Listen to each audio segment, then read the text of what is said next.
On the morning I turned 18, the house smelled like burnt toast and cheap coffee, my mother's version of celebration. There were no balloons, no banner, no loud declarations about adulthood beginning. Just a quiet, ordinary day, the kind I'd grown used to. In our family, excitement was reserved for my older brother, Tyler. His birthdays were events. Mine were obligations. Grandma arrived just before noon. She always knocked twice, gently, as if asking permission to enter a home she had helped build decades ago. When she stepped inside, she smiled at me the way she always did, like she was proud of something invisible that only she could see. 18, she said, holding my face in her hands. An age that changes everything, whether people admit it or not. At lunch, my parents gave me a card with no gift inside. Dad joked about how adulthood meant responsibility now. Mom reminded me that college was expensive and that I'd need to be realistic. Tyler didn't bother looking up from his phone. Then Grandma reached into her purse. The envelope was thick, cream-colored, and carefully sealed. My name was written in her neat, deliberate handwriting. She slid it across the table toward me without a word. "Open it later," she said softly. But my hands were already shaking. Inside was a check. $100,000. For a moment, the room went completely silent, like the air itself had been stunned.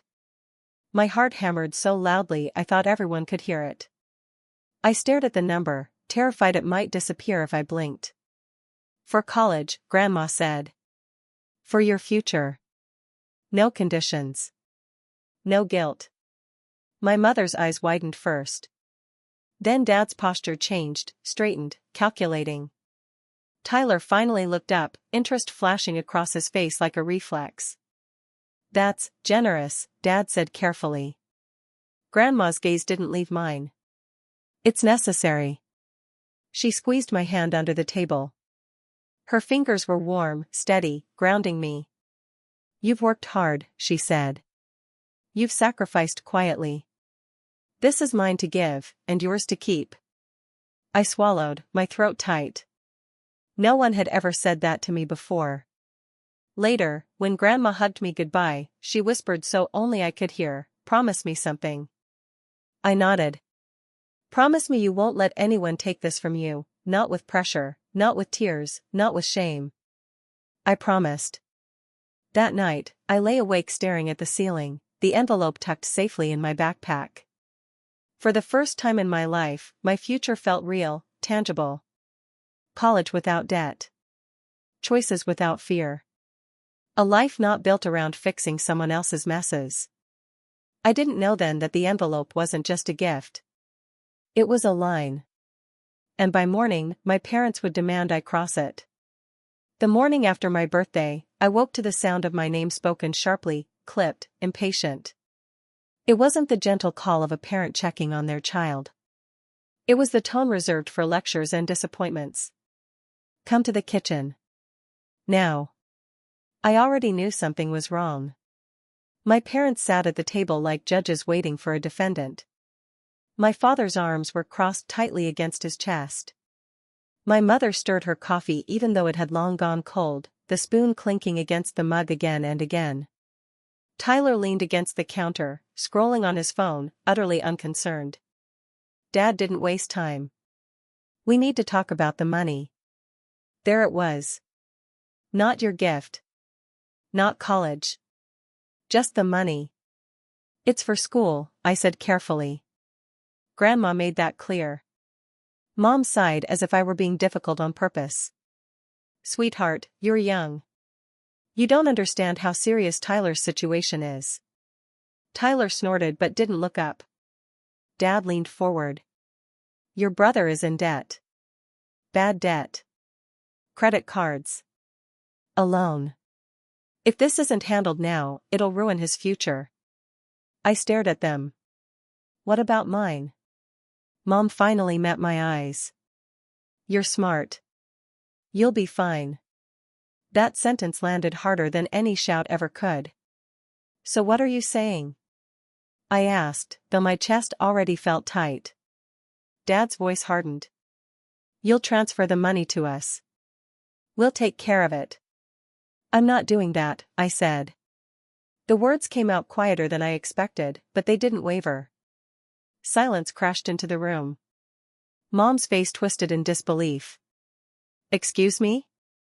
That money is for my education, I repeated. Grandma gave it to me. I'm not paying Tyler's debts.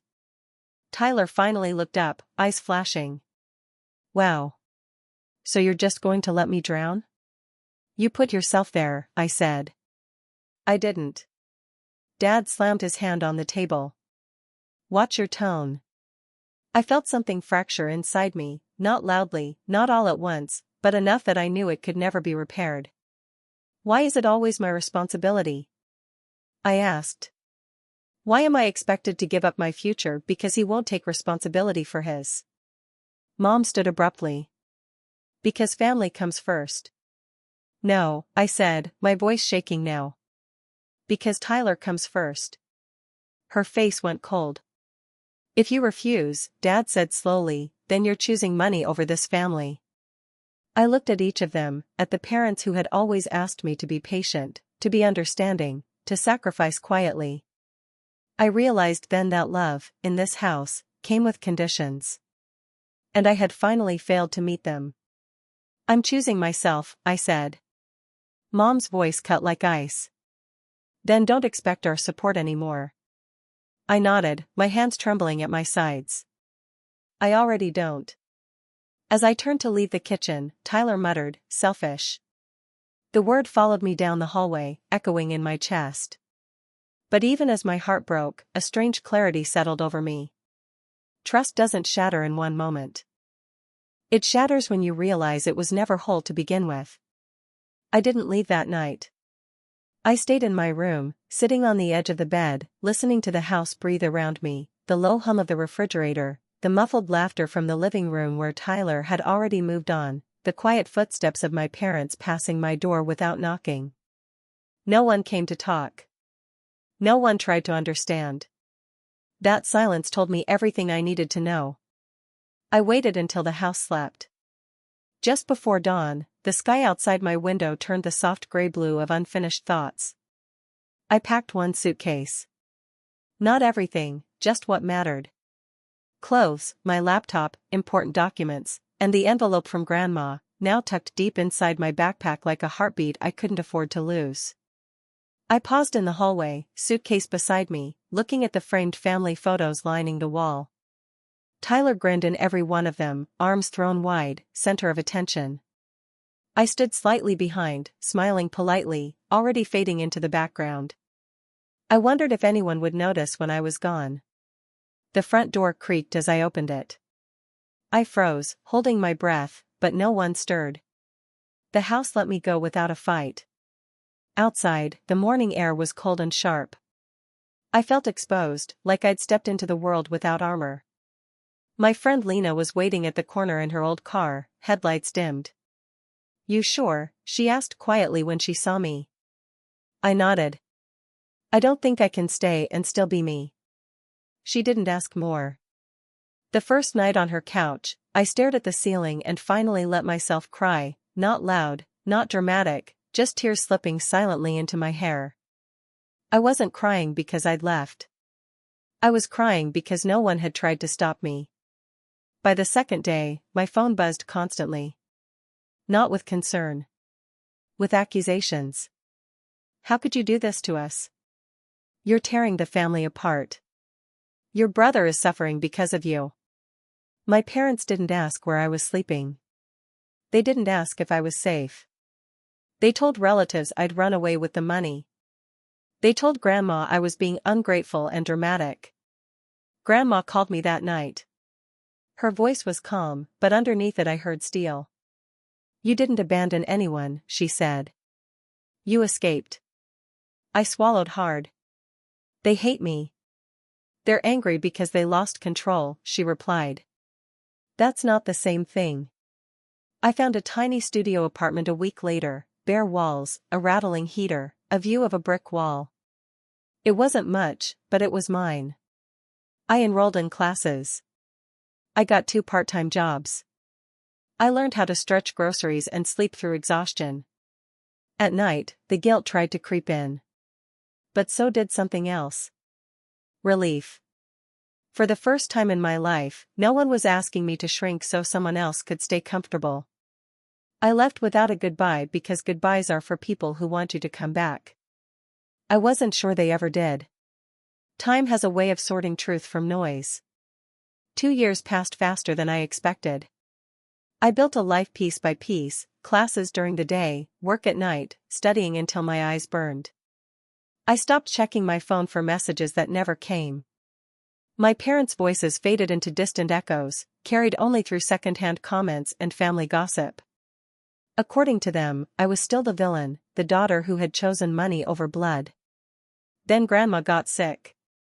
I visited her every weekend, holding her hand the way she once held mine.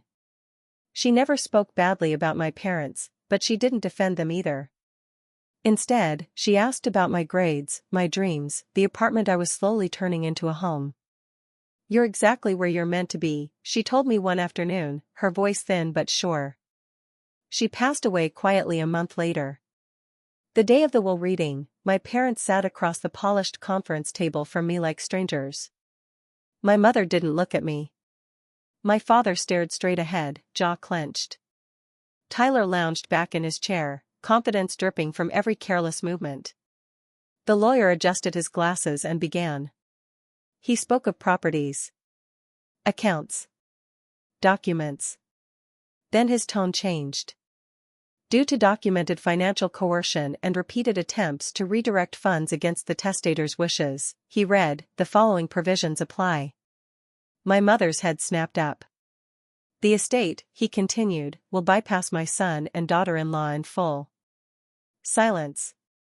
Tyler laughed nervously. That can't be right. The lawyer opened a folder thick with papers. Your grandmother kept detailed records. Messages. Witness statements. Dates. My father's face drained of color. My granddaughter, the lawyer read on, will inherit the remaining assets, including a trust designated for education, housing, and future business ventures.